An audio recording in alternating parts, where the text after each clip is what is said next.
Welcome in, everyone. If you're listening to this right now, I want to speak directly to you, the learner. We know you're here because you're always hunting for those big paradigm-shifting aha moments. Right, the kind of insights that actually change how you see things, but, without wading through a mountain of dry academic jargon. Exactly. And today, we're setting out on a very specific mission. We're going to completely dismantle a fundamental, deeply ingrained assumption that practically all of us make about how the world works. Oh, yeah, this is a big one. It's the story we tell ourselves about change. Right. We have this source material today, simply titled Text, and it offers this profound, truly fascinating philosophical and practical look at tipping points. It really does. It completely upends how we think about systems failing or succeeding. Okay, let's unpack this. Mhm. The core premise here is that we are completely misunderstanding how change happens, like on a cellular level, societal level, everything. We constantly tell ourselves this story that change is sudden. Yeah, that narrative of, well, nothing happens, nothing happens, nothing happens, and then boom, everything happens all at once. Right, like a lightning strike. But today, we are going to explore why that specific narrative is exactly backward. We're going to get into why our favorite metaphors for change are physically flawed and, honestly, how our own hyper-awareness of problems might actually be the exact thing preventing us from solving them. I love that.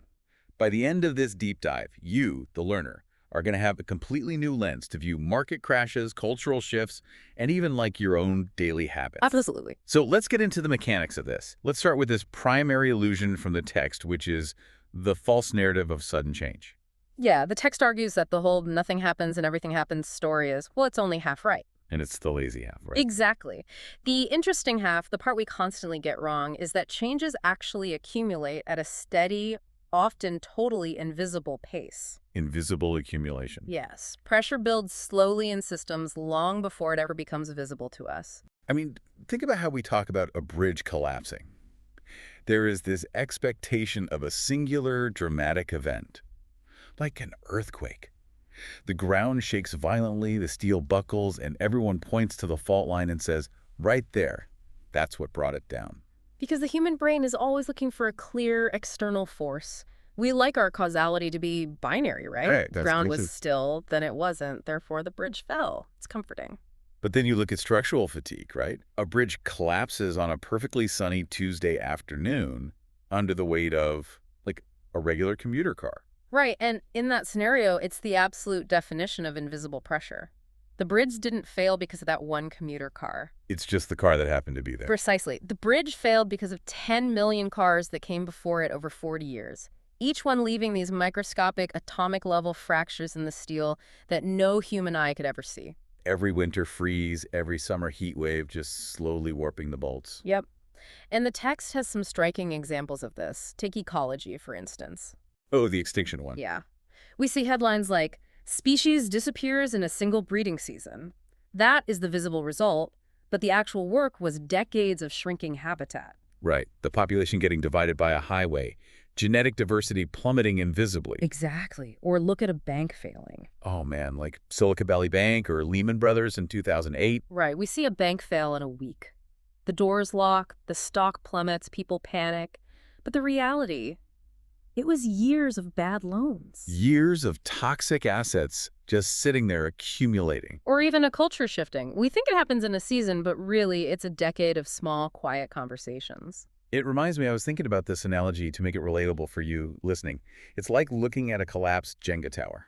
Oh, that's a perfect way to visualize it. Right. You stare at the final player who taps a block, the whole thing crashes down, and everyone yells, "You ruined it." But they are completely ignoring the hollowed-out, deeply unstable structure that was slowly created over the last 20 turns. Exactly. The outward appearance of stability completely masks the internal fragility. Why do we do this? Well, human perception is explicitly tuned to visible thresholds. We are wired to notice sudden movement, sharp contrasts, The snap of a twig in the forest. Exactly. We are comically bad at perceiving gradual, incremental accumulation. Our brains just smooth it out into a baseline of normal. So we conflate the catalyst with the cause. We absolutely do. The spark gets the attention, but the invisible tinder is what actually caused the fire. Man, that is so true. Okay, but if we misunderstand how pressure builds, we must also misunderstand the mechanics of the tipping point itself, I right? do. And this leads directly to the text's critique of our favorite metaphors. Let's get into the reversibility trap. The text points out that our common metaphors are fundamentally flawed. Think about the classic one, tipping the scales. You have a scale, you add grains of sand one by one. Right, nothing happens, then grain number 10,000 drops and the scale slams down. Exactly. It's a very clean image, but it's mathematically and physically wrong for complex systems. Because a loaded scale, even after it tips, can just tip back. Right, you just pull the last grain of sand off, and it goes back to normal. But real tipping points do not work that way. The text offers much better metaphors, like ice turning to water or a balloon popping, Okay, those feel fundamentally different. Why are they better? because they describe irreversibility. There are state changes. Think about the ice. You apply heat to a block of ice. At first, its temperature doesn't immediately rise. Wait, really? It doesn't get warmer right away. No, the energy is used to weaken the molecular bonds holding the ice in its rigid structure. It's called latent heat. This is the invisible accumulation of pressure. Oh, wow. So it still looks like a solid block of ice, but inside it's straining. Yes. And then it hits 32 degrees, the bonds break, and the ice melts into a puddle. And the irreversibility is obvious.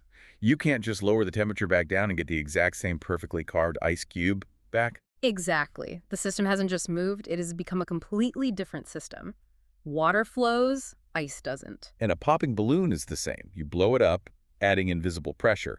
The rubber stretches. Until the tensile strength fails and pop, it explodes.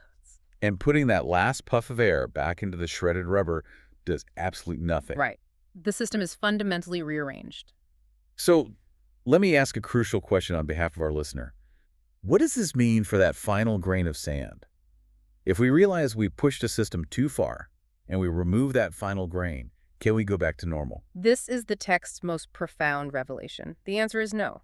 Because when an input lands, it lands on a structure that has already been rearranged by everything that came before it. Oh, I see. If you remove the final grain, you don't get the old system back, you get a transformed system minus one grain. The environment itself changed underneath the numbers. Exactly. I think about relationships here. A couple married for 10 years has a massive blowout argument over who forgot to buy the milk. A classic tipping point scenario. Right.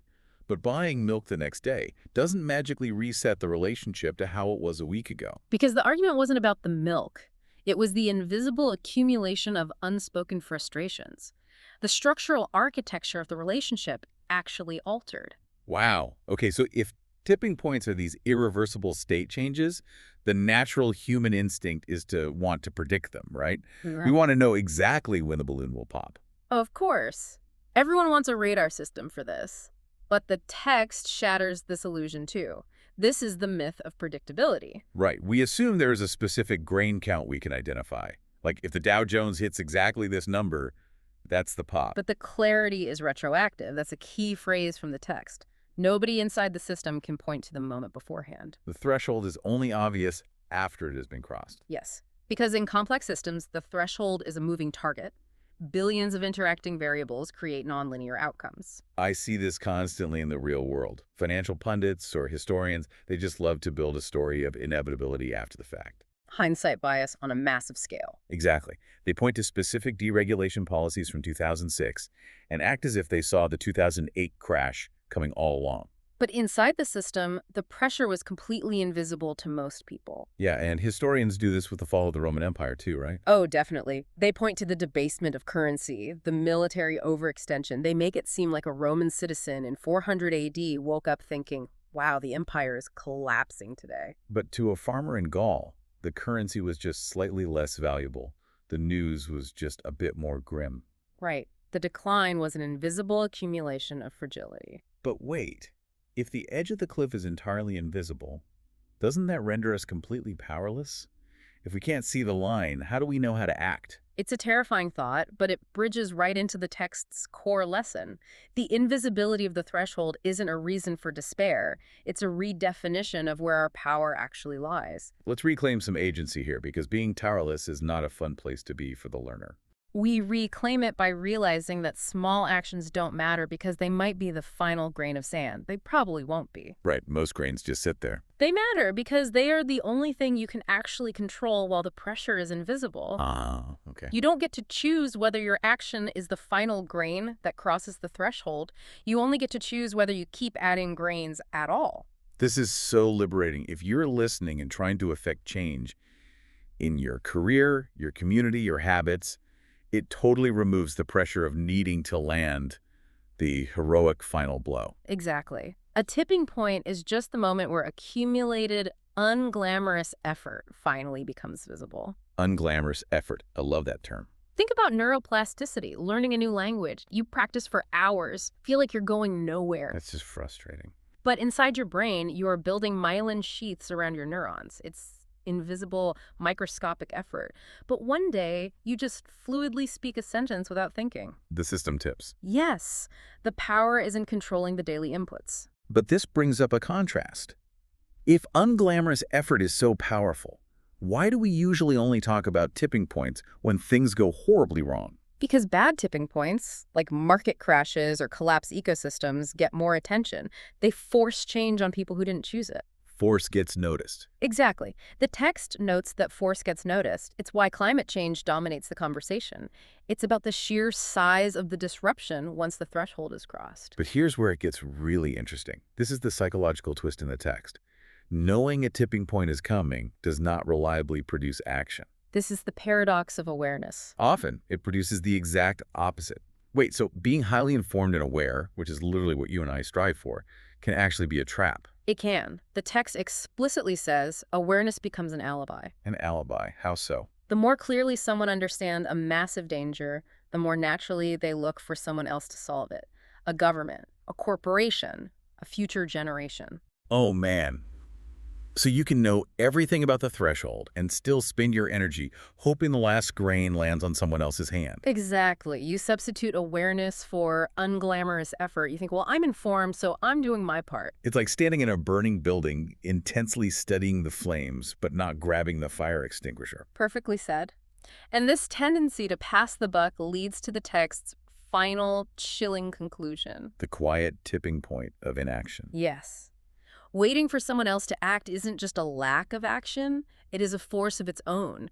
Delegation is its own kind of tipping point, quieter than the threat it's watching for. So a society doesn't need to disbelieve a threat to fail to stop it. It just needs enough people convinced that the responsibility belongs to someone else. Exactly. I have another analogy for this. It's like standing still on a moving walkway at an airport. Oh, I like this. You might feel like you're in a neutral state, choosing not to walk.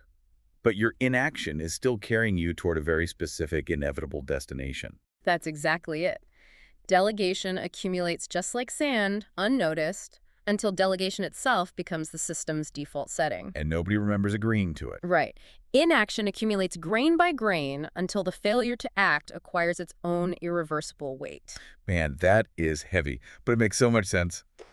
Okay, let's wrap this up and summarize the key aha moments for everyone listening. First, change isn't sudden. Right. Thresholds are invisible until crossed. The pressure builds quietly. Second, our old metaphors of reversibility, like the scale, are false.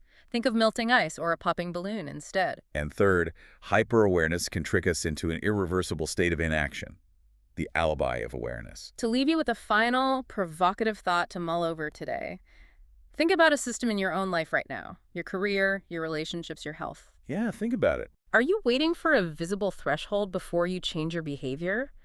Consider what unglamorous efforts, or perhaps more importantly, what inactions, are quietly accumulating weight in the background right now. They are slowly building toward a system that you won't be able to argue back into its original shape. Wow.